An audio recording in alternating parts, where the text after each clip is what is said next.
Good morning students. आज हम लोग पढ़ेंगे क्लास 10 का पहला चैप्टर साइंस में केमिकल रिएक्शन एंड इक्वेशन के बारे में, है ना। बहुत ही इंटरेस्टिंग चैप्टर है और बहुत ही इंजॉय करके पढ़ने का कोशिश करते हैं, है ना। क्योंकि कुछ बच्चों का कमेंट्स में आया हुआ था कि सर हम लोग का क्लास 10 का पहले स्टार्ट कीजिए, इसलिए मैं पहला चैप्टर इसी से स्टार्ट कर रहा हूँ, है ना। चलिए देखते हैं क्या है इस चैप्टर में। चैप्टर का नाम है केमिकल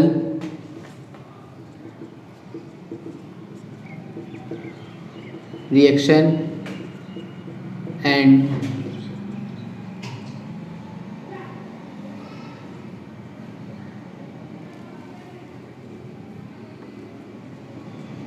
इक्वेशन, है ना। केमिकल रिएक्शन और इक्वेशन। सबसे पहली बात कि केमिकल किसको बोलते हैं, है ना। सबसे पहली बात कि केमिकल किसको बोलेंगे। जब हमको केमिकल ही नहीं समझ में आएगा तो केमिकल रिएक्शन कैसे समझ में आएगा। चलिए पहले समझने की कोशिश करते हैं कि केमिकल किसको बोलते हैं। तो जैसे हम लोग क्लास 9 का पहला चैप्टर में पढ़े थे मैटर इन आवर सराउंडिंग में, कि what do you mean by matter. तो दो substance which occupy space and have some mass is known as matter, ये हम लोग जाना था। आज मैं एक बात कहना चाह रहा हूँ कि मैटर ही केमिकल है। क्या? मैटर ही केमिकल है। कैसे? देखते हैं। मैंने क्या कहा कि मैटर ही केमिकल है। कैसे? तो मैं एक बात कहना चाहूँगा अभी।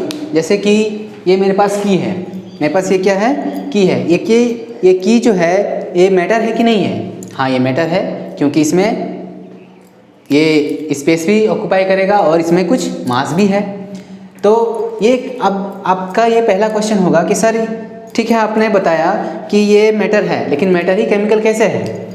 क्या इसमें केमिकल है? हाँ, इसमें है। इसका जो कंस्टिट्यूएंट पार्टिकल इससे जो बना हुआ है, ये मैटर जिस कंस्टिट्यूएंट पार्टिकल से बना हुआ है वो कंस्टिट्यूएंट पार्टिकल केमिकल है, ना कि ये मैटर केमिकल है ना। यानी कि कंस्टिट्यूएंट पार्टिकल किसी भी मैटर का वो क्या होता है, केमिकल होता है। यानी कि हम लोग कह सकते हैं कि मैटर ही क्या है, केमिकल है। तो हम लोगों ने जाना कि अभी क्या कि मैटर का जो कंस्टिट्यूएंट पार्टिकल है ना, वो पार्टिकल क्या है, हमारे केमिकल है। चलिए अब हम लोग आगे बढ़ते हैं थोड़ा सा और जानते हैं क्या कि केमिकल रिएक्शन किसे कहते हैं।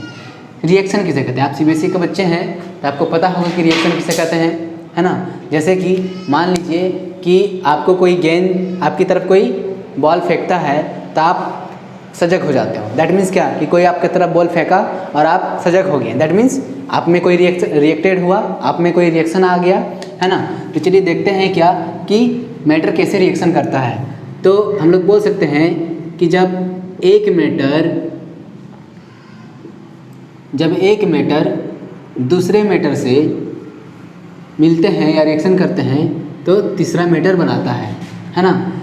चलिए आपके दिमाग में एक और क्वेश्चन आएगा 9 क्लास का कि सर आपने 9 क्लास में बताए हैं क्या कि जब दो मैटर आपस में मिलते हैं तो क्या बनते हैं, मिक्सचर बनते हैं। तो सर रिएक्शन कहाँ हुआ, तो मिक्सचर हो गया। हाँ, चलिए आपका क्वेश्चन बहुत अच्छा है कि जब दो मैटर आपस में मिलते हैं तो क्या बनाते हैं, मिक्सचर बनाते हैं। चलिए इसको आइडेंटिफाई करते हैं कि अब मैटर और रिएक्शन में क्या डिफरेंट है। चलिए देखते हैं। जैसे कि मान लीजिए कि मैं अभी एक चीज़ लेता हूँ, है ना, शुगर लेता हूँ। शुगर क्या है, मैटर है। शुगर मैटर है कि नहीं? हाँ है, क्योंकि शुगर भी स्पेस ऑक्यूपाई करेगा, है ना। और वाटर ले लेते हैं, है ना, वाटर भी मैटर है, शुगर भी मैटर है। दोनों जब आपस में मिलते हैं तो क्या बनाते हैं, सिरप बनाते हैं। क्या बनाते हैं, सिरप बनाते हैं। ये क्या हुआ, ये मिक्सर हुआ। ये क्या हुआ, मिक्सर हुआ। मिक्सर और रिएक्शन में क्या डिफरेंट है वो मैं बताने की कोशिश कर रहा हूँ, ठीक है। तो ध्यान से देखिएगा। शुगर और वाटर जब मिलाते हैं तो क्या बनता है, ये सिरप बनता है। देखिए शुगर किससे बना है, C6H12O6 और वाटर।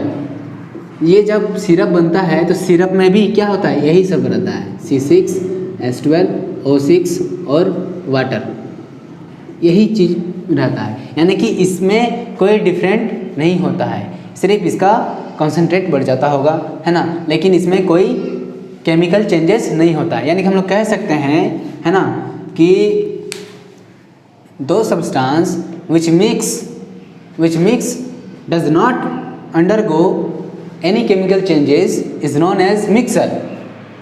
ओके, यानी कि अगर हमारे जो कंस्टिट्यूएंट पार्टिकल है उसको हम लोग मिलाते हैं और उसमें कोई भी केमिकल चेंजेस नहीं होता है तो उसको हम लोग क्या कहेंगे? मिक्सर कहेंगे। क्या कहेंगे? उसको मिक्सर कहेंगे। अब आते हैं रिएक्शन पे कि अब रिएक्शन किसको कहते हैं, है ना। तो चलिए देखते हैं कि MgO, है ना, क्या बनाएगा? MgO। Mg को ऑक्सीजन के साथ रिएक्टेंट कराते हैं, हीट कर देते हैं, इसको हीट करते हैं तो क्या बनाएगा? वो मैग्नीशियम ऑक्साइड बनाएगा, है ना। क्या बनाएगा? ये मैग्नीशियम ऑक्साइड बनाएगा। अरे ये रिएक्शन कैसे होता है, क्यों होता है? देखिए, सबसे कोई भी टॉपिक पढ़िए आप, चाहे फिजिक्स में पढ़िए, चाहे केमिस्ट्री में, चाहे मैथ में, किसी भी सब्जेक्ट में पढ़िए, अगर आपके पास अगर ये दो दिमाग में क्वेश्चंस नहीं आ रहे हैं दैट मीन्स आपको मज़ा नहीं आ रहा है पढ़ने में, है ना। क्या लिखा मैंने? Why and how. अगर आपके पास ये दो क्वेश्चन माइंड में क्रिएट हो रहे हैं दैट मीन्स आपको पढ़ने में इंटरेस्ट आ रहा है। अगर आपके पास ये दो क्वेश्चन नहीं क्रिएट हो रहे हैं दैट मीन्स आपको पढ़ने में मज़ा नहीं आ रहा है और टीचर को भी पढ़ाने में मज़ा नहीं आएगा। चलिए देखते हैं इस रिएक्शन को, है ना। Mg मैग्नीशियम का एटॉमिक नंबर कितना होता है? 12 होता है ना। तो इसका 12 होता है तो इसका कन्फिग्रेशन 282 होगा। ऑक्सीजन का कितना होता है? 8 होता है तो 26 होगा। इसका आउटर मोस्ट सेल में कितने इलेक्ट्रॉन हैं? 2 है ना। इसके 6 है तो ये क्या करेगा? ये 2 इलेक्ट्रॉन्स दे देंगे, है ना, और Mg पे 2+ बनेगा। और ये क्या करेगा? अपना ऑक्टेट को कंप्लीट करने के लिए इसमें 2 इलेक्ट्रॉन चाहिए तो इसका वाला यहाँ पे आ जाएंगे, इस पर 2- आ जाएगा। समझ गए? देखिए, सबसे पहला बात कि मैंने अभी बात बताई कि ये रिएक्शन ऐसे क्यों हो रही है ना। रिएक्शन ऐसे क्यों होती है? रिएक्शन इसीलिए ऐसे होती है क्योंकि स्टेबिलिटी होने के लिए, है ना। कि कोई भी रिएक्शन क्यों होता है? स्टेबल होने के लिए, है ना। अगर स्टेबल होने के लिए ही सारे रिएक्शन होते हैं। अगर पहले से अगर सारा स्टेबल रहेंगे तो रिएक्शन होंगे ही नहीं। यानी कि रिएक्शन किस लिए होती है? स्टेबल होने के लिए। तो यहाँ से ये 2 इलेक्ट्रॉन इसके पास चले जाएंगे और ये दोनों आपस में क्या हो जाएंगे? स्टेबल हो जाएंगे क्योंकि इसके आउटर मोस्ट ऑर्बिट में 8 इलेक्ट्रॉन चाहिए तो ये अपना दे के यहाँ से ये लेके अपना ऑक्टेट को कंप्लीट कर लेंगे और ये दे के अपना ऑक्टेट को कंप्लीट कर लेंगे। तो कहने का मतलब हो गया कि दोनों आपस में स्टेबल हो जाएंगे तो क्या बन जाएंगे? मैग्नीशियम ऑक्साइड बन जाएंगे। तो रिएक्शन इस तरह से होती है ना। समझ में आ गया आपको कि रिएक्शन क्यों होती है। और चलिए अब आगे हम लोग देखते हैं क्या दोनों तरफ देखते हैं कि रिएक्शन सही था। यहाँ पे 2 है, यहाँ पे 1 मैग्नीशियम, यहाँ पे 2 ऑक्सीजन, यहाँ पे 1 ऑक्सीजन। तो ऑक्सीजन मैच नहीं हो रहा है तो यहाँ पे 2 लगा देते हैं। यहाँ पे 2 लगाने से यहाँ पे भी 2 लगा देंगे। चलिए ये क्या बन गया? चलिए रिएक्शन समझ में आ गया आप लोगों को। चलिए देखते हैं क्या है reaction. When reactant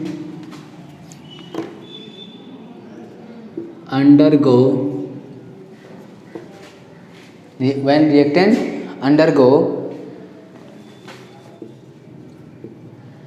chemical change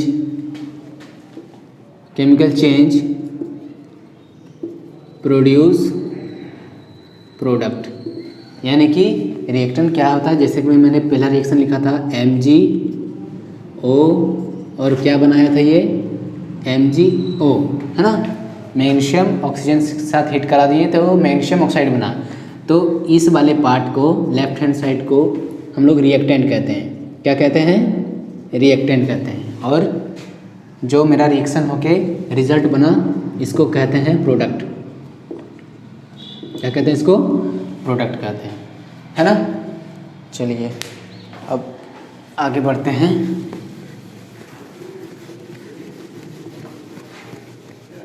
जो भी कुछ लिखना रहेगा आप वीडियो को पॉज करके लिख सकते हैं, है ना। चलिए अब हम लोग आगे जानेंगे कि रिएक्शन कैसे होते हैं। रिएक्शन जो है कैसे होते हैं, हाउ। इस टाइप के मतलब किसी भी टाइप के रिएक्शन कैसे होते हैं चलिए देखते हैं उसको, है ना। तो कुछ रिएक्शन ऐसे होते हैं जो अपने आप होते हैं, है ना। और कुछ कुछ रिएक्शन जो होते हैं वो क्या होते हैं, हम लोग खुद से करवाते हैं।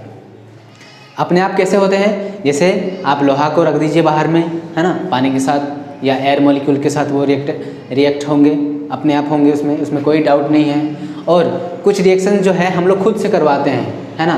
बोलिए सर क्यों करवाते हैं ना भाई, हम लोग को ज़रूरत पड़ता है इसलिए हम लोग करवाते हैं। जैसे कि सिर्फ दूध पीने से काम चलेगा नहीं ना, पनीर कभी खाने का मन होगा तो क्या करेंगे, पनीर तो खाएंगे। तो क्या करते हैं, दूध को रिएक्शन करवा के पनीर बनाते हैं कि नहीं। चलिए क्या बताएं हम लोगों ने, कुछ रिएक्शंस जो होते हैं वो स्पॉन्टेनियस होते हैं, है ना, अपने आप होते हैं। और कुछ रिएक्शंस जो होते हैं जो हम लोग चाहते हैं कि वो रिएक्शन हो और कुछ बने, है ना। यानी कि हम लोग बोल सकते हैं कि सम रिएक्शंस आर स्पॉन्टेनियस, है ना, and some reactions are to get desire product या डिज़ायर रिजल्ट। ओके, चलिए अब आगे थोड़ा सा बढ़ते हैं इस चैप्टर में। क्या बताना है, बच्चा मिटाते हैं इसको।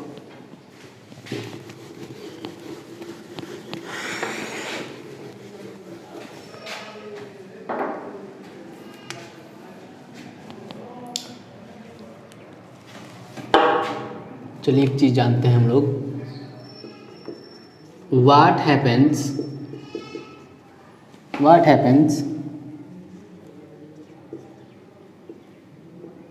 After reaction. जब कोई रिएक्शन होता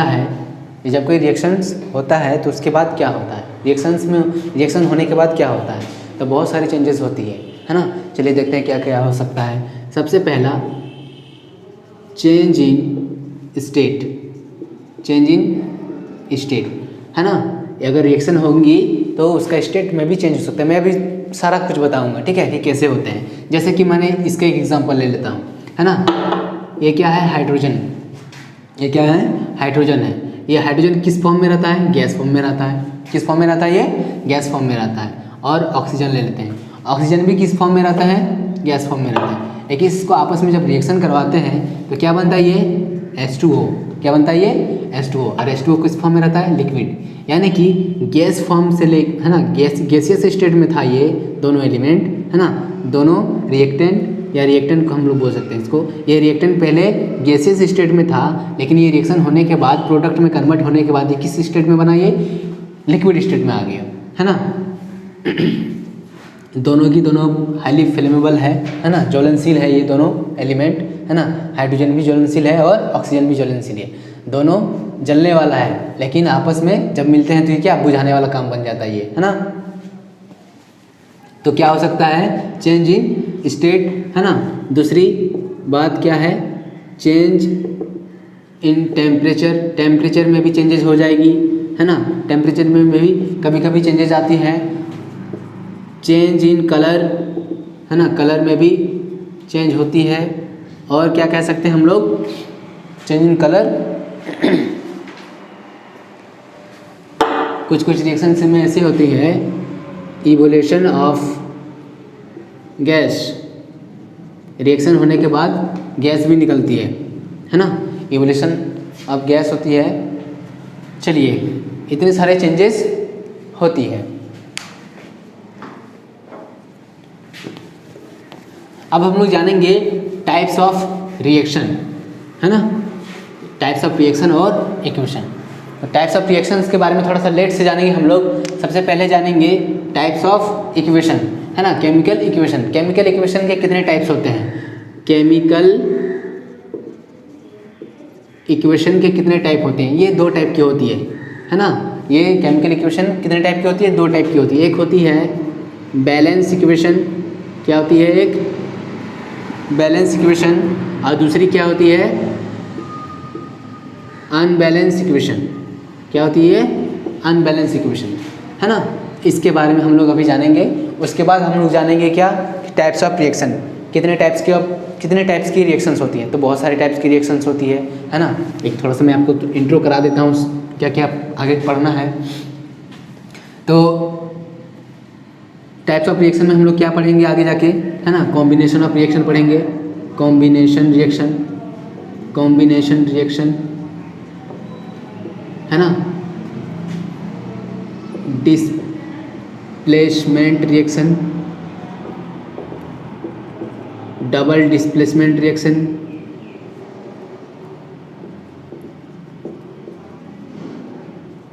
डबल डिस्प्लेसमेंट रिएक्शन, है ना, ऑक्सीडेशन रिएक्शन,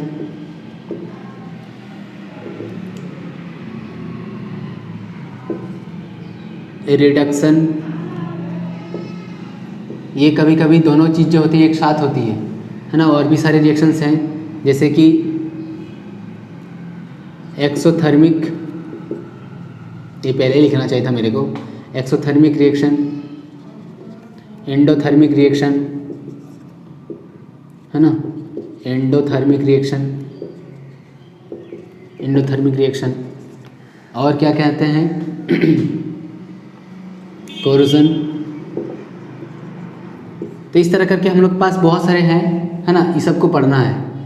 मैंने पहले इसलिए लिख दिया ताकि अगर आज का वीडियो में कंप्लीट ना हो तो बच्चे इस टॉपिक को पहले कर लें घर पे, है ना, ताकि कोई दिमाग में क्वेश्चन आए तो वो पूछ सकें, है ना। इसलिए मैंने इसको थोड़ा सा इंट्रो करा दिया। चलिए अब हम लोग जानेंगे बैलेंस इक्वेशन और अनबैलेंस इक्वेशन। से यहीं पे समाप्त होती है ना। हम लोग नेक्स्ट वीडियो में पढ़ेंगे बैलेंस इक्वेशन के बारे में और टाइप्स ऑफ रिएक्शंस के बारे में, है ना। और इसी तरह के वीडियो को देखने के लिए आप मेरे चैनल को सब्सक्राइब कर सकते हैं, है ना, और अपने दोस्तों के साथ शेयर कर सकते हैं। और अपडेट वीडियो नोटिफिकेशन के लिए बेल आइकन को प्रेस कर दें, है ना। Thank you. This is Manoj Kumar signing off. Bye bye.